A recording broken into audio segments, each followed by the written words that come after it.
जय भीम, नमो बुद्धाय, जय जोहार साथी।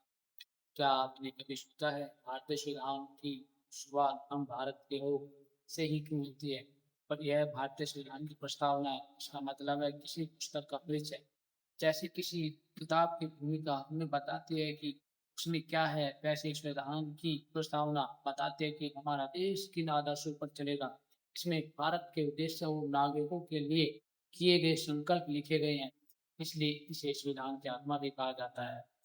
हमारे संविधान की प्रस्तावना इस प्रकार है। हम भारत के लोग भारत को एक संपूर्ण प्रभुत्व संपन्न समाजवादी पंथनिरपेक्ष लोकतांत्रात्मक गणराज्य बनाने के लिए तथा उसके समस्त नागरिकों को न्याय, सामाजिक, आर्थिक और राजनीतिक स्वतंत्रता, विचार, विभक्ति, विश्वास, धर्म और उपासना की क्षमता, प्रतिष्ठा और अवसर की प्राप्त करने के लिए तथा उन सब में व्यक्ति की गरिमा और राष्ट्र की एकता और अखंडता सुनिश्चित करने वाली बहादुरता बढ़ाने के लिए दृढ़ संकल्प होकर अपनी इस संविधान सभा में आज तारीख 26 नवंबर 1949 ईस्वी माघ से सप्तमी संवत 2006 विक्रमी को एक द्वारा इस संविधान को अंगीकृत अधिनियमित और अर्पित करते हैं।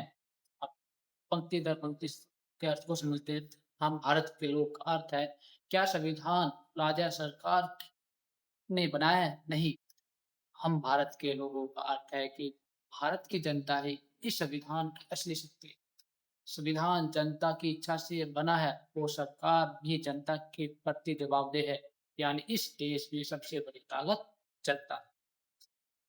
दूसरे दूसरे शब्द का अर्थ है संपूर्ण प्रभुत्व संपन्न। इसका मतलब है कि भारत किसी दूसरे देश के अधीन नहीं है। भारत अपने फैसले स्वयं लेता है, चाहे विदेश नीति हो या देश के कानून, अंतिम निर्णय भारत का ही होता है। समाजवादी का अर्थ है कि देश ऐसी व्यवस्था बनाने का प्रयास करता है जहाँ सभी लोगों को अवसर मिले, शिक्षा, स्वास्थ्य और विकास के साधनों तक पहुंच बढ़े तथा आर्थिक और सामाजिक असमानताएं कम। पंथनिरपेक्ष का अर्थ है कि राज्य किसी एक धर्म या पक्ष नहीं लेता। हर व्यक्ति को अपनी पसंद का धर्म मानने, बदलने या किसी धर्म को न मानने की स्वतंत्रता देता है। सभी धर्मों का सम्मान सम्मान किया जाता है। लोकतांत्रिक संघ है कि जनता के द्वारा जनता के लिए शासन। भारत में नागरिक अपने प्रतिनिधियों को वोट देकर चुनते हैं। यही लोकतंत्र यही लोकतंत्र की सबसे बड़ी पहचान। गणराज्य का मतलब है कि देश का सर्वोच्च संवैधानिक पद वंशानुगत नहीं होता। भारत का राष्ट्रपति जनता के निर्वाचित प्रतिनिधि द्वारा चुना जाता है। इसमें न्याय शब्द है। न्याय शब्द का अर्थ है संविधान हर नागरिक के लिए सामाजिक, आर्थिक और राजनीतिक न्याय का रक्षा रखता है। किसी के साथ अन्याय हो तो उसे कानून के अनुसार न्याय पाने का अधिकार है। स्वतंत्रता का अर्थ है इसमें कि हर नागरिक को कानून के दायरे में रहकर सोचने, बोलने, लिखने, अपने विचार व्यक्त करने और अपने धर्म का पालन करने की आजादी है।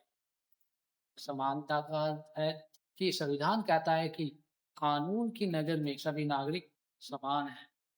जाति, धर्म, लिंग या भाषा के आधार पर अनुचित भेदभाव नहीं होना चाहिए। दुख का अर्थ है इसमें कि हम सभी भारतीय एक दूसरे का सम्मान करें, भाईचारे की भावना रखें और देश की एकता व अखंडता को मजबूत करें। यही संविधान का अंतिम और महत्वपूर्ण संदेश है। जय भीम, जय भारत, जय संविधान। अगली वीडियो में जल्दी मिलते हैं दोस्तों।